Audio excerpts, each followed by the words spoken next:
Hey everyone, I'm back on duty, so I thought I'd do another video. Last time I talked a little bit about what it's like being in the Navy, what it's like being on your sea tour, and serving on board a ship. And so this week I thought I would talk a little bit about the difference between going the officer versus enlisted route.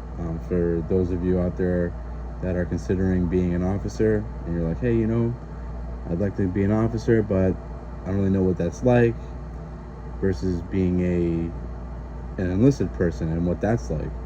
So I could have been an officer. I could have gone to what they call officer candidate school because I have a bachelor's degree. In order to go through with being an officer, you need to do quite a few more a bit more things in order to be able to go to officer candidate school and pick up a commission. You have to get I'm pretty sure you have to get a recommendation from your congressperson. So that just takes a little bit of research on figuring out who your congressperson is, whether it be in whatever state and city that you're in. You just basically look up on Google, like, who is the congressperson for this city, for this zip code, and you should be able to find their website, and they should have a tab on their website that says how you can get a recommendation letter from them. Additionally, you're going to have to do like SAT tests, and obviously you're going to need a bachelor's degree. There's other routes that you can take, particularly in the Navy. There's like pretty sure they call it like the Seaman to Admiral program. I think it's called like STA 25. There's other commissioning programs that you can take. You have to look on the website, contact a recruiter to see if whatever kind of programs that you could do would be a good fit for you. But most cases you're going to need a college degree. I do have one. I decided to not become an officer. I wanted to go enlisted because as an enlisted person you have more of a specialized path. So my perspective on that is a little bit different now, and there's more opportunities to become what they call like a Mustang or a prior enlisted that eventually became an officer. There's particularly in the Navy, there's limited duty officers. So a lot of these guys are former E6, E7, and they picked up a commission by applying. Or there's chief warrant officers. It's a very similar but slightly different program, and they're on their own spectrum. So there's officers, enlisted, and then chief warrant officers have their own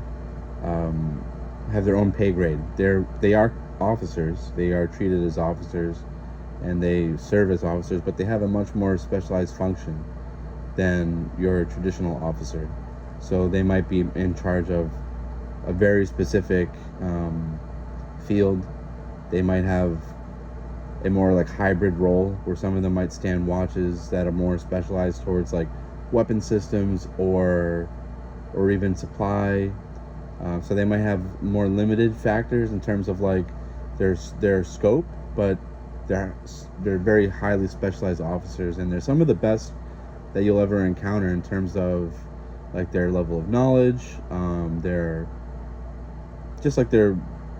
functional ability to understand the technical aspects of certain jobs, and like the leadership aspects, and being able to like train that into their unit or their division.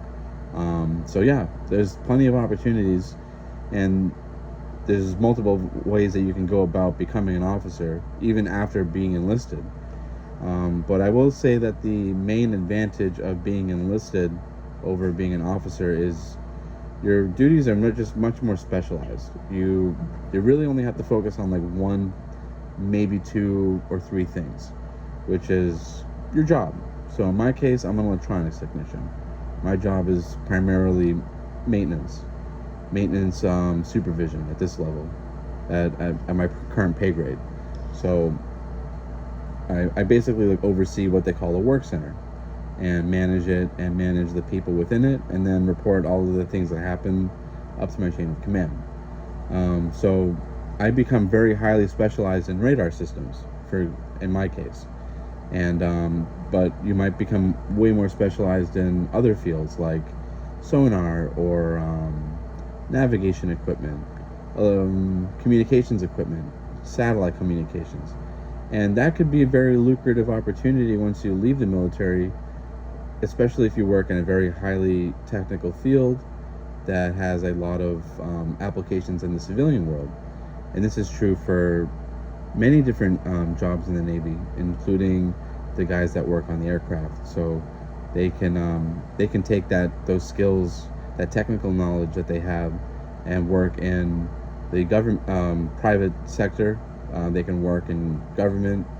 They can work as like basically what we call them is like technical representatives. So they work for the Navy, or they work for the Department of Defense, but they work on like the civilian side of it, where they manage the systems that the military uses on the civilian side, because in the United States of America, the civilians run the military. The military are basically like the doers of what the civilian side wants. So there's always that to keep in mind, that you end up becoming, if once you're enlisted and you end up becoming super specialized in one area, that there tends to be a government aspect of it that you can go towards once you leave, or you can go an officer route. Depends on what you'd like to do. But let's go a little bit more into the advantages. Advantages for officer. One, you get treated a lot better. There's particularly in the Navy, I think there's quite a bit more segregation from what I've heard than in other branches, but I'm not really sure. I've only been in the Navy, so take that for what it's worth. So as an officer, you have different quarters. You're not really doing like manual labor, so you're not really doing like dangerous work. It can be dangerous, especially if you're a pilot. Pilots tend to have a pretty dangerous job, but you're mostly going to be managing, overseeing, and planning out like how your subordinates' workload is going to be, and managing like the goals and the tasking that needs to be completed for your area of responsibility, as they call it. Some of the drawbacks of it is a much higher risk that the officers are going to be taking on, because if their people screw up, it's really on them, even if it wasn't really due to them. So they're assuming a certain level of risk because they are the point person that their superiors are going to be looking at if their people that work under them are screwing up. Now, the officer doesn't necessarily need to be involved in order for it to be their fault, but it could also be their fault by like a lack of leadership. If they're just like, hey, you know what, just give me whatever paperwork I gotta do, sign off, all right, I'm gonna go home for the day, and their people screw up, well, you know, they weren't really there providing what the guidance of like how they wanted their subordinates to be acting. So there's always that to keep in mind. And if you want to know a little bit more about that, let me know in the comments. In terms of being enlisted, your responsibilities are very plainly laid out. You can't get fired. You can get in trouble, and that, you know, that'll happen if you screw up, but you're not going to get fired.